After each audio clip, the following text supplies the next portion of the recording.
Okay, so just to start things off, I'm Jerica. I'm one of the VP Academics along with Grace. And today we're sitting down with Joanna, who graduated from the University of Waterloo as a psych major, and ask her a little bit about where she is today and different things about her career journey, pretty much. So to start off, our first question for you is, what was your education and career path that led you to your current position? Yeah. So this actually dates back to high school. During my time in high school, I was actually focusing on all math and science. I thought I was going to go into health science at the time. I didn't think that I would actually pursue an arts degree. So what happened in high school was I had a video game addiction and ended up dropping out of high school, or dropping my last semester of high school.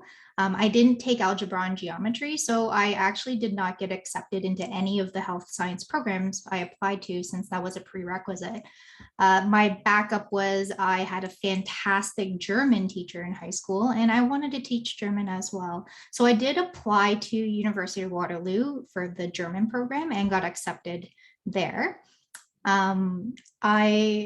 For my first 2 years at UW, I did study German as my major. I had a psych minor though, but at the end of my second year, I had a German classmate who was telling me about all her wonderful HR courses, and it sounded extremely fascinating, intriguing. I was really interested, so that's when I switched into the HR program, and I switched majors in my third year. Ever since then, like, I knew HR was where I was meant to be. I graduated with my psych degree in HR specialization. And because I had that math and science background as well, tech came very naturally for me. I've been building my own websites since I was like 10 years old. And that's why I started pursuing HR within the tech industry. So yeah, that's how I got to where I am today, really. I guess I can talk more about kind of growing my career. I specifically targeted larger corporations for the beginning of my career. I wanted to learn more about how HR should properly be done, what are some of the processes that needed to be in place. And then in order to gain more and more impact, I started transitioning to smaller and smaller companies. My first head of HR role was at Mapton about 5 years ago. So I had learned from amazing larger companies for the first 5 years of my career, transitioned into that head of HR role for a small startup. So I was employee number 24 at the time, and have been in that head of HR role for a tech company since then. So then in your current position, what would you say is your favorite part about your job? Definitely the people. So for me, diversity inclusion is extremely important. I place a lot of value on that. It's something that I personally believe in, and my current team and I are extremely aligned as to what diversity and inclusion really means. A lot of companies these days, when they speak about diversity and inclusion, it's mostly around gender and race. Those are kind of the easier things to talk about when it comes to diversity and inclusion. However, during my interview with Cracks, within hours, my current CEO sent me a wonderful message to highlight all of the diversity on the team. And I loved that she didn't only talk about gender and race. She talked about her own background, and like just a lot of other people's backgrounds as well. She talked about age, she talked about sexual orientation, the LGBTQ plus community. She talked about education background, cultural background. So even though somebody appeared to not be as diverse as we might think, she highlighted that, you know what, they're actually from this place, and has that diverse background and knowledge as well. So I really liked the take she had on diversity. It matched my own. And the team is extremely open and honest with one another. People aren't afraid to speak up and challenge, to challenge our leadership team, to challenge our CEO. And when they have, whoever is being challenged never gets defensive. They accept what's being said, they listen, and we all know that at the end of the day, we all have great intentions and want to do what's right. That sounds really awesome. Pivoting topics a little bit, if you hadn't chosen your current field like HR and all of that, do you still think you'd be pursuing German as possibly a German teacher, or where do you think you'd be today? I don't think so. I think I probably would have wanted to go into mechanical engineering. So a couple of times now, I've actually thought about going back to UW for a mechatronics degree. I love tech. I would definitely choose to stay in tech, but I also love playing with robots. That's very different, but really cool too. So for undergraduate students who are currently psychology majors, do you have any advice for them about career paths that aren't necessarily, because a lot of people I think feel the pressure of graduate studies right after undergrad. So do you have any advice for undergraduate students who maybe aren't so sure about what they want to do after undergrad? Mm-hmm. Yeah, I had that same thought. I thought I had wanted to pursue a master's in IO Psych as well. But obviously I don't know about other psych careers, but I would love to share why I chose HR, and what I think the benefits are. To me, it feels like I get to make a career change, without actually having to change careers. With HR, you can work for any industry you want to. I obviously chose tech, but other people can go into healthcare, into education, wherever your passion is, you can choose to work for that industry. And because every single business will need an HR person. And even within tech, there are different types of tech companies. You have fintech, you have ed tech. So the possibilities are endless, or it seems endless to me. And for me, I do enjoy change, and I don't want to stay stuck.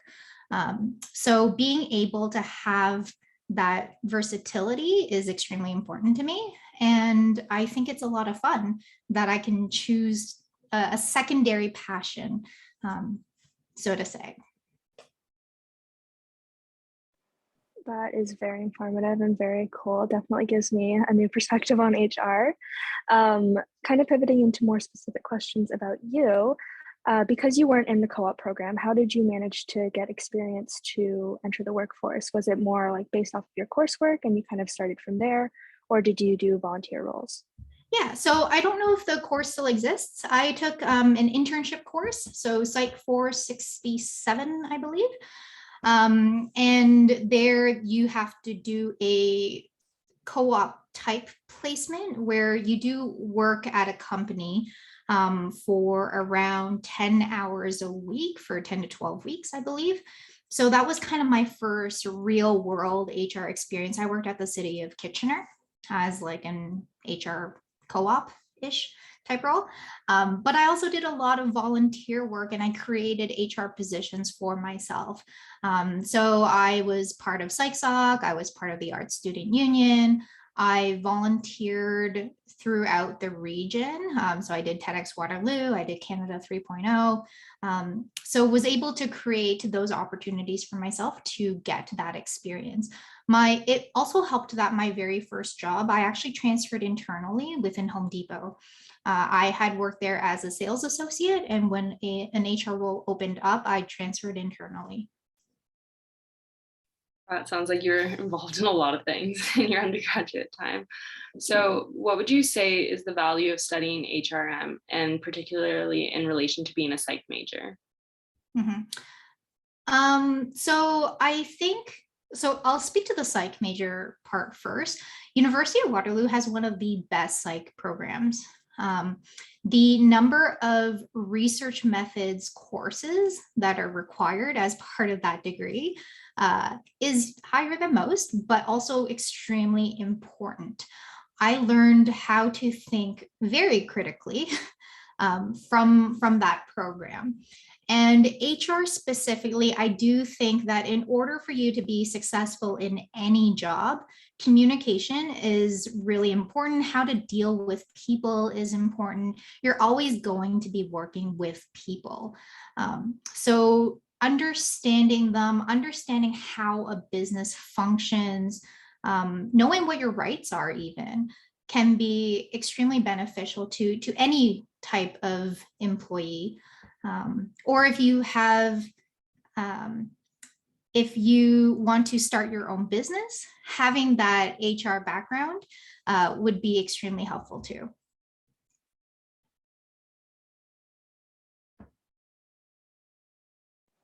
Sorry, I was having issues unmuting. So is there anything in particular that kind of motivated you to get involved and turn things around in your third year? Sorry, what was that question again? Is there anything in particular that sort of motivated you to get involved in things like PsychSoc and ASU and sort of turn things around for yourself in your third year after you switched majors? Yes. So it was actually sitting in Len Luxa's lecture one day. I was a really not so great student in my first couple of years. I was skipping a lot of classes, didn't really take my studies too seriously.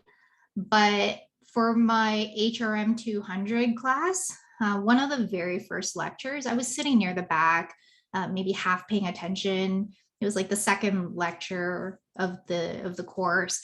And at the very beginning of the lecture, he mentioned, you know what, if you're going to take the energy to be here, then make sure you are actually here. What he meant is, like, if you're going to come to class, like, make sure you're paying attention. So ever since then, I have sat in like front row center of every single lecture to make sure that I'm not distracted by anything.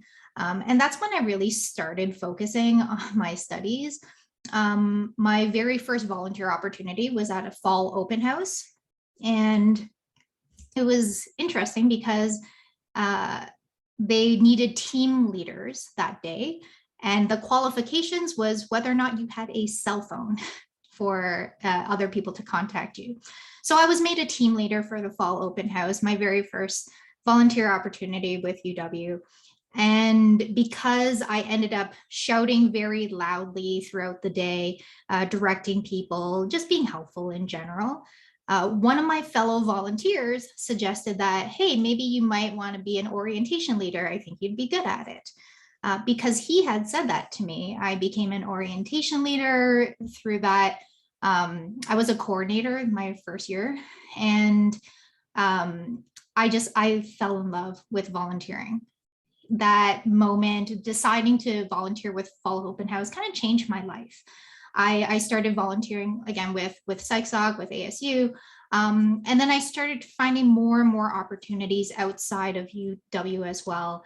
My very first job in tech at BlackBerry, I got it because I was volunteering with the HR Professionals Association. I was at their conference and I was tweeting. And I was tweeting because I have volunteered as a social media volunteer for Canada 3.0 and learned how to tweet. This was in like 2009.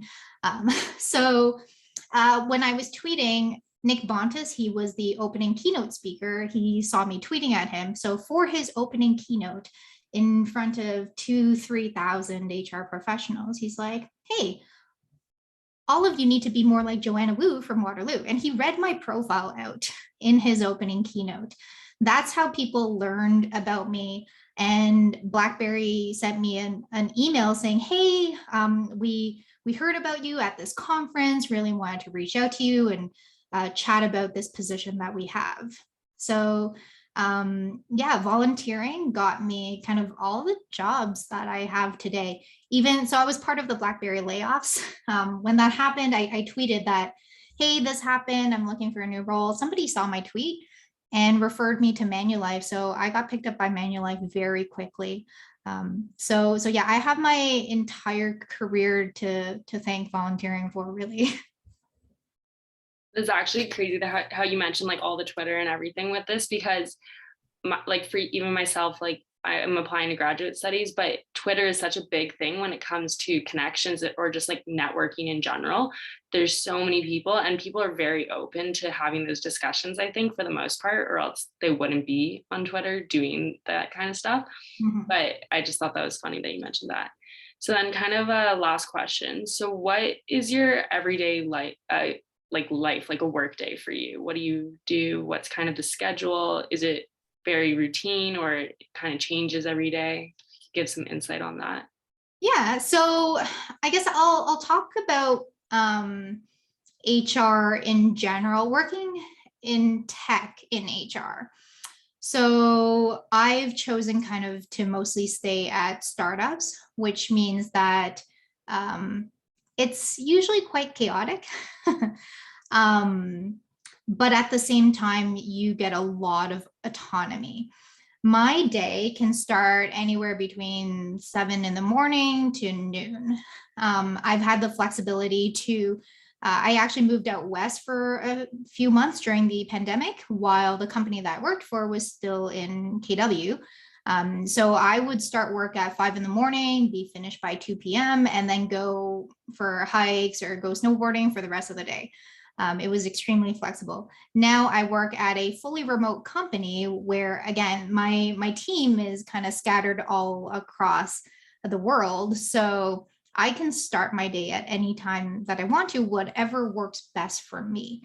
Being in the role of head of HR, it means that I get to choose where I want to focus. A lot of times in early startups, a lot of it is mostly recruitment. So I do a lot of interviews, but at the same time, you do need to pay attention to employee engagement. So I get to do fun things like designing onboarding programs, figuring out how to motivate and engage employees.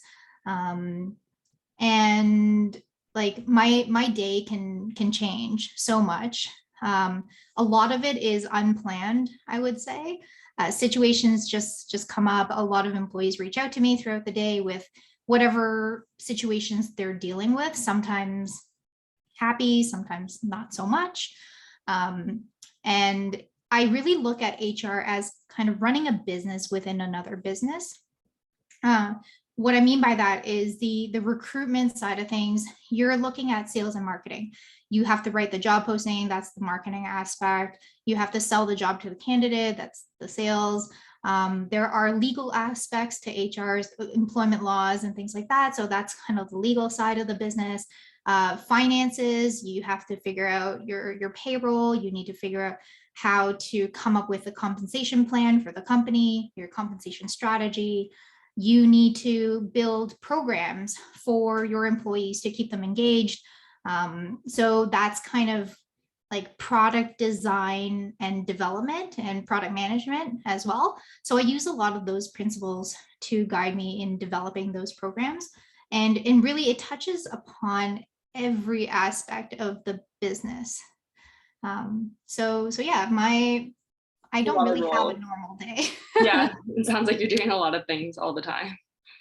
But it is a lot of fun. Yeah. And I do love the flexibility. Mm-hmm. Well, yeah, it sounds amazing. You're going snowboarding in the afternoon.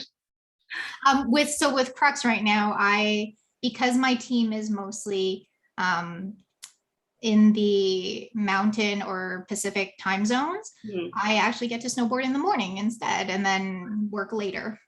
You make do with the hours. Okay, so Jerica, did you have any more questions, or I think that was everything. So yeah. Thank you so much for joining us today. I think is there anything else you'd like to say as like a last word? Last word. I will talk about some of my favorite courses. Oh yeah, Which love that. I think like a course that everyone should take. And regardless of whether you're in HR or not, my favorite course was negotiations in the workplace. And That a psych course? So it is a psych course. Okay. Called negotiations in the workplace. I don't remember the course code for it. But I still use those learnings to this day. I was just thinking about it yesterday when I was negotiating a salary with a potential candidate. So I think it is extremely important. Everyone should learn negotiation skills. It will come in handy throughout your career. That's awesome. Thank you. I have never actually heard of that course, so I want to look into it because I've taken like a small negotiations workshop, and even that I was like, that was so helpful. And I feel like these are basic things that everyone needs to know just in life because it's going to apply somewhere. Yeah, so I've looked at a lot of workshops. A lot of people have asked me for negotiations training throughout my career. No workshop is comparable to this course. The course is set up as a 3-hour lecture where the first hour you spend the entire hour negotiating.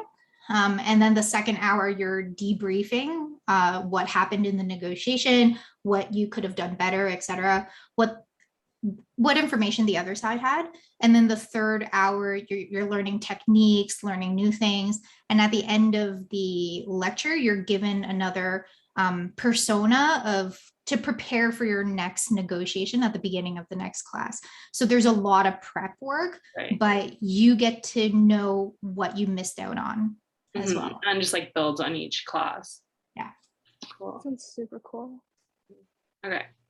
Yeah, well, thank you for joining us today.